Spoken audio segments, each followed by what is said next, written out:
नमस्कार, मैं राहुल। 12 अगस्त 2024 वो दिन जिस दिन भारत में कुछ ऐसी घटनाएं हुई जिसने इंसानियत को शर्मसार कर दिया। आरजे कॉलेज की घटना आपको पता ही होगा। उसी दिन एक और घटना हुई थी जिसके बारे में जब लोगों को पता चली, लोगों की रूह कांप गई। आपको इंसानियत पे भरोसा उठ सा जाएगा कि इंसान कितना हैवानियत कर सकता है। ये घटना उत्तराखंड के देहरादून आईएसबीटी बस स्टैंड की है, जिसमें 5 लोगों ने एक 16 साल की नाबालिग लड़की के साथ, जिसकी मानसिक हालत कुछ ठीक नहीं थी, उसका रेप किया। यह घटना तब उजागर हुई जब आईएसबीटी बस स्टैंड का जो गार्ड है, उसकी नज़र 16 साल की एक नाबालिग पे पड़ी जो अपने कपड़े को ठीक कर रही थी और वो कुछ बेचैन सी थी और एक संदिग्ध आदमी उसके आसपास घूम रहा था। ये देख गार्ड ने सूझबूझ का परिचय दिया और चाइल्ड हेल्पलाइन नंबर 1098 पे कॉल लगा दिया। जब पुलिस आई उसके पास, तब उस लड़की को घर ले जाया गया और उसे खाना दिया गया क्योंकि लड़की भूखी थी बहुत। लड़की की हालत कुछ ठीक नहीं थी, वो कुछ बोल नहीं पा रही थी। आदमी को देखते ही वो घबरा जाती थी। 2 दिन बीत गए।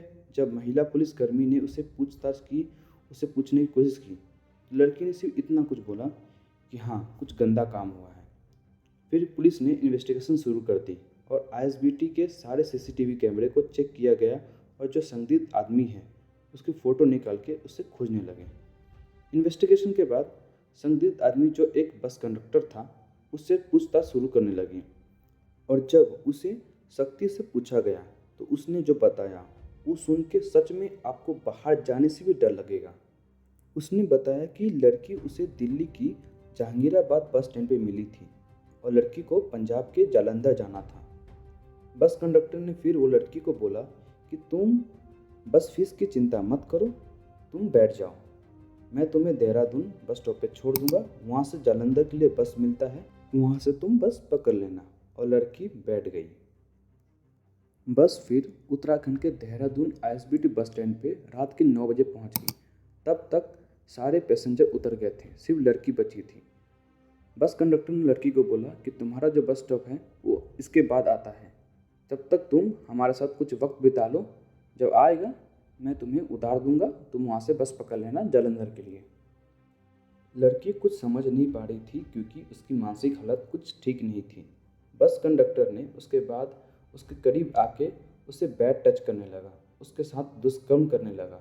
फिर जो बस ड्राइवर था वो भी उस दुष्कर्म में शामिल हो गया।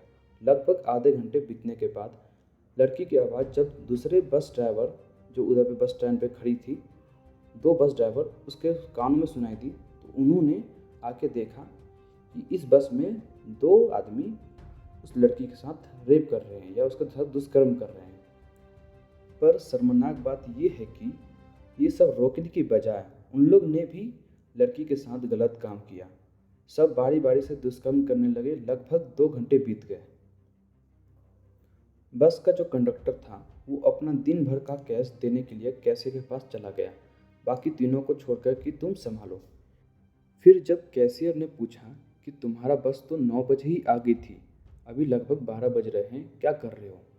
बस कंडक्टर ने बोला कि मुझे एक काम था, इसकी वजह से मैं लेट हो गया। पर कैशियर की उसकी बातों पर भरोसा नहीं हो रहा था। कैशियर ने सवाल जवाब जब करने लगा तो बस कंडक्टर घबरा गया। उसकी बातों पर कैशियर को थोड़ा भी भरोसा नहीं हो रहा था। फिर अचानक से बस कंडक्टर ने कैशियर को बोला कि मेरे पास एक लड़की है, आपको अगर कुछ चाहिए तो आप बोलिए। कैशियर इतना ही सुनते बिना कुछ सोचे समझे उसके साथ चला गया। फिर उसने देखा कि 3 लोग लड़की के साथ गलत काम कर रहे हैं। फिर एक बस ड्राइवर ने बोला कि अभी रहने दो, अभी साहब को करने दो, फिर हम लोग बाद में कर लेंगे। इसी तरह सभी ने मिलकर एक नाबालिग लड़की के साथ गैंगरेप किया। फिलहाल लड़की को हॉस्पिटल में इलाज के लिए रखा गया है। ये खबर हमें निर्भया गैंगरेप की याद दिलाती है।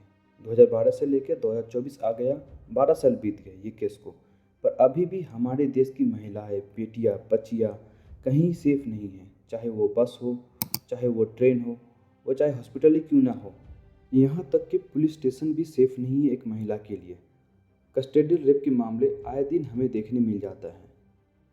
कहीं ना कहीं हमें ये सब सोचना होगा कि एक सोसाइटी के रूप में हम कहाँ जा रहे हैं।